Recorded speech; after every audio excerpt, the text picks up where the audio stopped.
अस्सलामुअलैकुम दोस्तों, welcome in my channel जिसका नाम है लीगल एनालिसिस।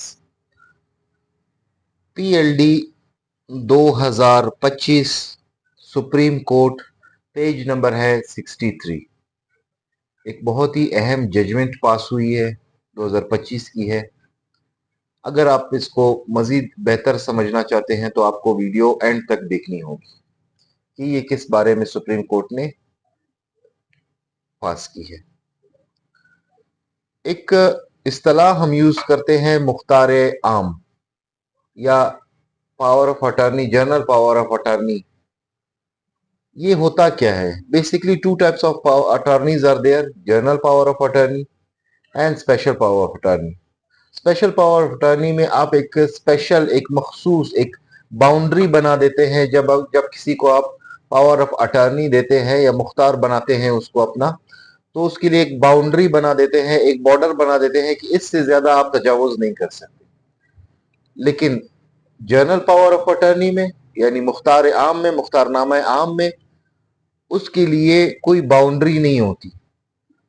पहले ऐसे होता था, बाज औकात ऐसे हुआ कि मैं फर्ज करे एक जायदाद है, मैं मालिक हूं, मैं क्या करता हूं अपनी मसरूफियात की बिना पर या मैं मुल्क में ना रहने की बिना पर मैं अपने भाई, कजन, चाचा, दोस्त, किसी को भी, अजीज व अकारिब में से किसी को भी क्या करता था, अपनी पावर ऑफ अटॉर्नी दे देता, उसको अपना अटॉर्नी बना देता था। आम पावर ऑफ अटॉर्नी, जो जनरल पावर ऑफ अटॉर्नी है, वो उसको इशू कर देता था।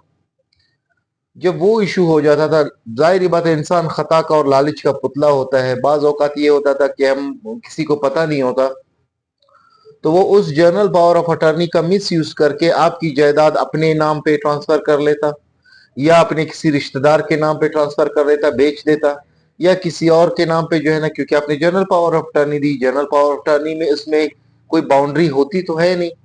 वो आपकी जायदाद को रेंट पे दे सकता है, केसेस में यूज कर सकता है, वो उसको सेल आउट कर सकता है, कुछ भी उसमें कर सकता है। तो बाज इस तरह से पावर ऑफ अटॉर्नीज लेके तो फ्रॉड, इसमें ज्यादा फ्रॉड का जो एलिमेंट है वो ज्यादा होने लगा, रेशो उसकी बढ़ने लगी। तो सुप्रीम कोर्ट ने 2025 में जिस जजमेंट मैंने कहा है, PLD 2025 supreme court, page number है 63, इसमें इन चीजों को मद्देनजर रखते हुए सुप्रीम कोर्ट ने जो जजमेंट पास की, तो उन्होंने एक वाजे तौर पर एक पैराग्राफ कहें या एक वाजे तौर पर एक फैसला जो सुनाया है, उसमें यह कहा है कि अगर कोई जो पावर ऑफ अटॉर्नी जिसके नाम पे दी होती है, अगर वो अपने नाम पे कोई जायदाद ट्रांसफर करना चाहे या वो जायदाद जिसकी हद तक उसे जनरल पावर ऑफ अटॉर्नी मिली है वो किसी और के नाम पे ट्रांसफर करना चाहे या सेल आउट करना चाहे, तो उसके लिए जो इख्तियार दुनिंदा है या जिसने मुख्तारनामा उसको दिया है, उसके अलग से तहरीरी जो इजाजतनामा होगा, जो तहरीरी इजाजतनामा होगा, वो लेना जरूरी है।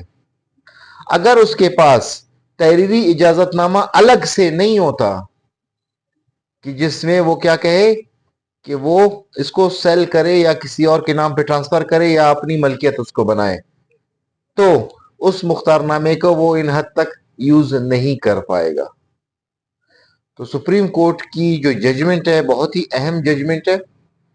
जिन दोस्तों ने लोगों को मुख्तारनामे वगैरह दिए होते हैं, अगर ऐसा मुख्तारनामा जिसमें उन्होंने वाज़ेह तौर पर कोई तहरीर ना की हो कि ये अपने नाम पे ट्रांसफर करे या किसी और को दे या उसको सेल आउट करे, तो वो उस मुख्तारनामे को आज चैलेंज कर सकते हैं इस फैसले की बिना पर।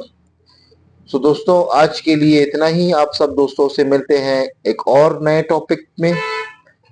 जिन दोस्तों को कोई सवाल पूछना हो तो वो कमेंट सेक्शन में सवाल कर सकते हैं, और अगर हमारी ऑनलाइन सर्विसेज आपको दरकार है तो व्हाट्सएप का नंबर हमारे वीडियो की डिस्क्रिप्शन में मौजूद है, तो वो वहां से नंबर हासिल करके हमसे व्हाट्सएप पे राब्ता कर सकते हैं। तो आज के लिए इतना ही। Thank you for watching my video.